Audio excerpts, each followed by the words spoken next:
ሰላም ጤና ይስጥልን የተወደዳችሁና የተከበራችሁ የጎህ ቴሌቪዥን ተመልካቾቻችን እንደምን አላችሁ ከሀገር ውስጥ እንዲሁም ከባህር ማዶ ይመራረጥናቸውን ዜናዎቻችንን ይዘንላችሁ ቀርበናል ዜናውን ወደ እናንተ ያደረስኩን ያክሊል ሂሩት አብራችሁ ቆይታ አደርጋለሁ አብራችሁን ቆዩ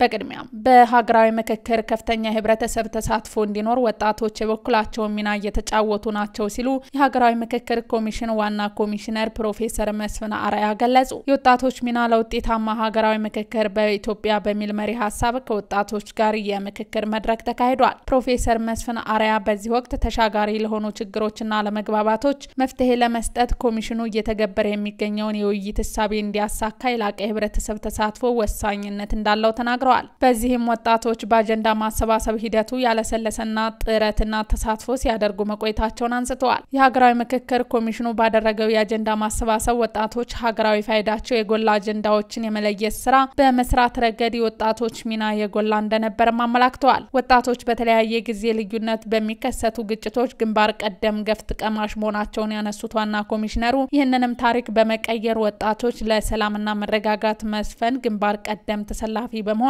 የበኩላቸው ሚና መጫወት ይተበቅባቸዋልም ብለዋል አለመግባባቶች በጠረጴዛ ዙሪያ እንዲሁም ግጭቶች በውይይት እንዲፈቱ የማድረግ ታላቅ ሀገራዊ ግብ ይዞ እየተንቀሳቀሰ በሚገኘው የሀገራዊ ምክክር ሂደት ተሳታፊ ያልሆኑ ወጣቶች እንዲሳተፉም ጠይቀዋል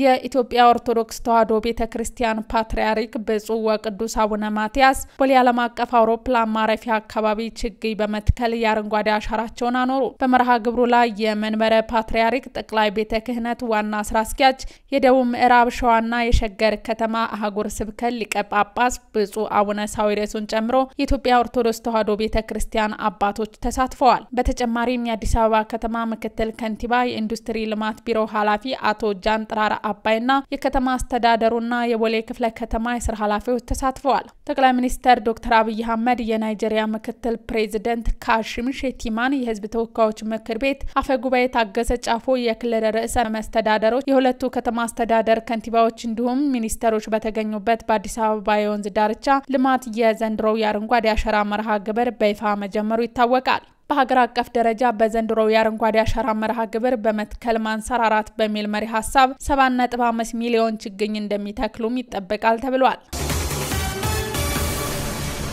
ለ2018 ዓመተ ምህረት የቀረበው ረቂቅ በጀት አጠቃላይ የማይክሮ ኢኮኖሚ እድገትን ከማሻሻል አንፃር ትልቅ አስተዋጽኦ ይኖረዋል ሲሉ የገንዘብ ሚኒስትር አህመድ ሺዴ ገለጹ የህዝብ ተወካዮች ምክር ቤት 4ኛ ዓመት የሥራ ዘመን 41ኛ መደበኛ ስብሰባ በፌደራል መንግስት የ2018 በጀት ዓመት ረቂቅ በጀት ዙሪያ እየተደረገ ባለው ውይይት ተናግረዋል የገንዘብ ሚኒስትር በዚህ ወቅት እንዳሉት ከአበዳሪ ሀገራት ጋር በሚደረገው የዕዳ ሽግሽግ ድርድር የ$3.5 ቢሊዮን እፎይታ ለማግኘት እየተሰራ መሆኑን ገልጸዋል ከበዳሪ ሀገራት ጋር በዕዳ ሽግሽግ የሚደረገውን ድርድር በማጠናከር በቅርቡ እንፈራረማለንም ብለዋል ምንም እንኳን የዕዳ ሽግሽግ ከበዳሪ ሀገራት ብናገኝም የምንከፍለው የገንዘብ መጠን ግን ይጨምራል ያሉት አቶ አህመድ ሺዴ ክፍያውን ከሚቀጥለው ዓመት ጀምሮ መክፈል እንጀምራለንም ብለዋል ባለፉት ዓመት በተሰሩ ስራዎች የኢኮኖሚ እድገት መሻሻል ማሳየቱን ገልጸው ይህም ከማይክሮ ኢኮኖሚ ማሻሻያው ጋር የመጣ መሆኑን አንስተዋል ብዙ የልማት ጥያቄዎች ቢኖሩም የማይክሮ ኢኮኖሚ ማሻሻያውን በማያዛባ መልኩ ስራዎች መሰራት እንደሚገባ ማስገንዝበዋል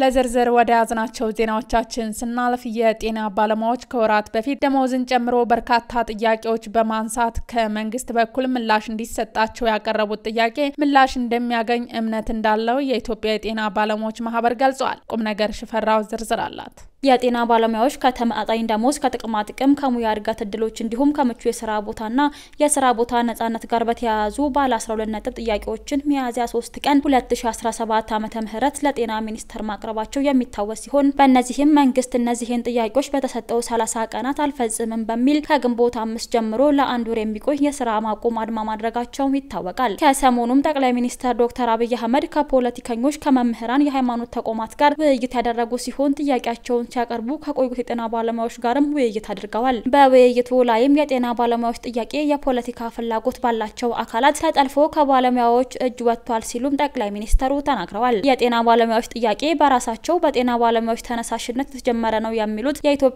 ጤና ባለሙያዎች ማህበር ፕሬዝዳንት ዶክተር ዮናታን ዳኛው የጤና ባለሙያዎች እንቅስቃሴን ፖለቲከኞች በተለያየ አውድ ቢያወድሱትም ዋናው መሰረቱ ምንድነው የሚለውን በማየት ችግሩ መሬት ላይ ያለ መሆኑን መረዳት ይቻላል ብለዋል። በውይይቱ ወቅትም የጤና ባለሙያው ጥያቄና ያለበት ጫና በደንብ አልተነሳም ያሉም ሲሆን ነገር ግን ጠቅላይ ሚኒስትር ዶክተር አብይ አህመድ በውይይቱ ወቅት ባስቀመጧቸው አቅጣጫዎች ችግሩ ይፈታል የሚል እምነት እንዳላቸው ገልጸዋል። ነገር ግን ይኸው የጤና ባለሙያዎች ጥያቄ ምላሽ የማያገኝ ከሆነ ጥያቄው በድጋሚ የሚነሳበት ሁኔታ መኖሩን ጠቁመዋል። የጤና ባለሙያዎች ያነሱትን የመብት ጥያቄ ሽፋን በማድረግ በሀገሪቱ ትርምስ እንዲፈጠር ከሚሰሩ ኃይሎች ጋር በማበር ህገወጥ የስራ ማቆም አድማ በማድረግ በጤና ዘርፉ ላይ ሁከት በመፍጠርና የታካሚዎችን ህይወት አደጋ ላይ በመጣል የተጠረጠሩ 47 የጤና ባለሙያዎችን የኢትዮጵያ ፌዴራል ፖሊስ በቁጥጥር ስር አውሎ የምርመራ ማጣራት መጀመሩን የኢትዮጵያ ፌዴራል ፖሊስ መግለጹ ይታወቃል። ይህን ተከትሎም የማህበሩ ፕሬዝዳንት ዶክተር ዮናታን አሁን ላይ ባለው መረጃ መሰረት በእስር ላይ ከነበሩት የጤና ባለሙያዎች የተለቀቁ መኖራቸውን አንስተዋል። የደሞዝ የጥቅማ ጥቅም የጤና ባለሙያ ህክምና ከተለያዩ ታካሚዎች ጋር የሚገኝ መሆኑን ተከትሎ ከተላላፊ በሽታዎች ተጋላጭ በመሆን የተጋላጭነት ክፍያና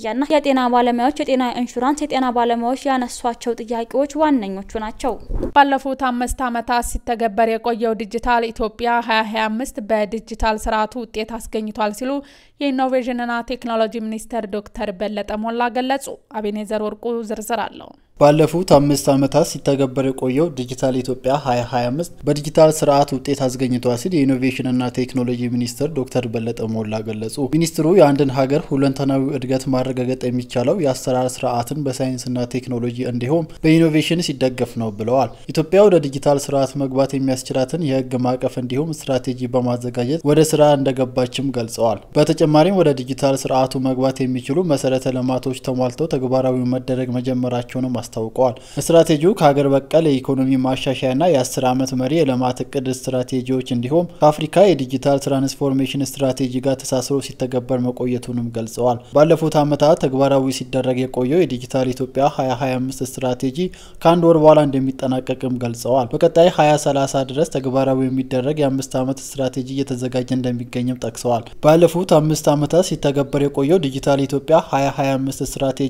በሳይንስ በቴክኖሎጂና ኢኖቬሽን ዘርፍ ላይ አመርቂ ውጤት እንደተመዘገቡበት ሚኒስቴሩ አስታውቀዋል። ባለፉት ዓመታት የዲጂታል ክፍያ ስርዓት በመዘርጋት የዲጂታል አገልግሎት በማስፋት እንዲሁም የዲጂታል መታወቂያ ተደራሽ ከማድረግ አኳያ ውጤታማ ስራዎች መከናወናቸውን አንስተዋል። የመንግስት የአሰራር ስርዓትን ከማዘመን ጋር በተያያዘ የመሶብ የአንድ ማዕከል አገልግሎት ዲጂታል ኢትዮጵያ 2025ን እውን ለማድረግ ከተሰሩ ስኬታማ ስራዎች መካከል መሆኑን ገልጸዋል። ማዕከሉ በአንድ ጣራ ስር የዲጂታል ቴክኖሎጂዎችን በመጠቀም የተለያዩ የመንግስት አገልግሎቶችን በማጣመር አገልግሎት እየሰጠ እንደሚገኝም አስታውቀዋል። በቀጣይ የመሶብ የአንድ ማዕከል አገልግሎት ወደ ክልል ከተሞች በማስፋት የአገልግሎት ተጠቃሚ እንዲሆኑ እየተሰራ መሆኑንም ጠቅሰዋል።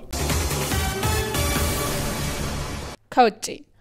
ቻይና ትናንሽ ድሮኖችን በአየር ላይ ማስወንጨፍ የሚችል አዲስ ድሮን ይፋ አደረገች። ቻይና ጁቲያን የተሰኘ አዲስና ኃይለኛ የጀት ድሮን ይፋ አድርጋለች። ይህ ድሮን ትናንሽ ድሮኖችን በአየር ላይ ማስወንጨፍ የሚችል ሲሆን እንደ እውነተኛ የእናት መርከብ ያገለግላልም ተብሏል። ይህ ድሮን አቪዬሽን ኢንዱስትሪ ኮርፖሬሽን ኦፍ ቻይና የተሰራ ሲሆን እስከ 10 ቶን የሚመዝንና ከቻይና ትላልቅ ሰው አልባ አየር ስርዓቶች አንዱ ነው ተብሎለታል። እንዲሁም ድሮኖችን ለማስወንጨፍ የሚያስችል ሞጁላር ሃይ ሞዱል የተገጠመለትና ራዳር የላቆ ሴንተሮችና የጦር መሳሪያ ማስቀመጫዎች አሉትም ተብሎለታል። በንድፉ የአሜሪካንን ኤቲንግ ዋርትሆንግና ኦቫ 10 ብሮኮን አውሮፕላኖችን ይመስላል የተባለ ሲሆን ጁቲያን ለስለላ ለጥቃትና ለኤሌክትሮኒክስ ጦርነት ትልቅ አቅም እንዳለው ተገልጿል። ጁቲያን ለስለላ ለጥቃትና ለኤሌክትሮኒክስ ጦርነት ትልቅ አቅም እንዳለው ተገልጿል።